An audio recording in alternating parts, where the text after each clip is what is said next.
Benjamin est apprenti métallier. Pendant un an, il se forme dans une entreprise amiénoise pour développer son savoir-faire. Il faut savoir prévoir les possibles déformations dues à la chaleur, parce que sous l'effet de la chaleur, l'acier se rétreint ou se détend. Donc ça demande des connaissances particulières pour que ça fonctionne.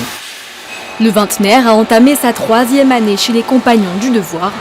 Il effectue ce qu'ils appellent un tour de France. Pendant 7 ans en moyenne, il apprend son métier en changeant chaque année de ville et d'employeur. Professionnellement, ça permet de voir quelque chose de différent tous les ans et par la même occasion d'apprendre plein de techniques, plein de savoir-faire qu'on ne voit pas spécialement au cours d'une carrière ou d'un apprentissage classique. Et toi, tu auras fini dans combien de temps? Dans 2 semaines, je pense. 2 semaines.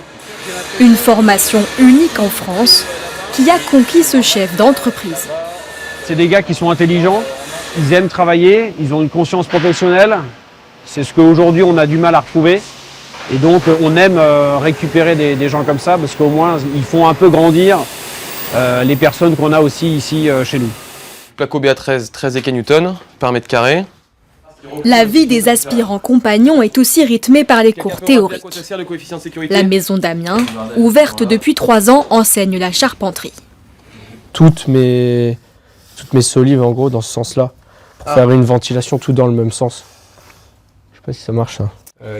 Et le principe est le même. Les élèves comme Arnaud changent de ville tous les ans. On apprend des choses formidables avec toutes les personnes dont on discute.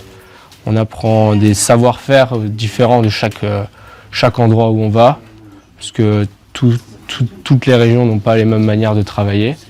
2 semaines de formation tous les 2 mois et des cours chaque soir pour approfondir ses connaissances. OSB qui va faire un rythme assez soutenu. Le but c'est de monter en compétences et de ne pas juste être des ouvriers classiques tout au long de notre vie, mais de devenir chef d'équipe et puis d'avoir d'autres formations qui nous permettent un jour peut-être d'ouvrir notre entreprise.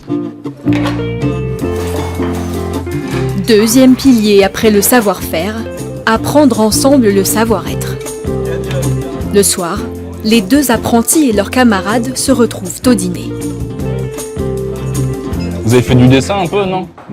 Là on fait beaucoup de conception conception à l'ordi. Ah, sur l'ordi, ouais. Sans tous ces moments-là, en fait, il y aurait que le boulot, on n'aurait personne vers qui se tourner, sachant qu'on est tous loin de notre famille, de nos amis. La vie en communauté, ça m'aide vachement à me sentir bien dans la vie de tous les jours et on vit plein de moments fraternels. Ce soir-là, autour de la table, ils sont charpentiers, menuisiers, boulangers ou électriciens. Un échange de culture qui fait la fierté du directeur. Les mentalités diffèrent, donc ça permet justement d'avoir des caractères peut-être plus bourrus, avec des caractères peut-être plus précis, et on se nourrit les uns les autres des comportements, de la manière d'être, et c'est ce qu'on fait de mieux chez les compagnons. Et c'est impossible si on était juste un corps de métier. Les Compagnons du Devoir forment des hommes et des femmes à plus de 30 métiers dans toute la France.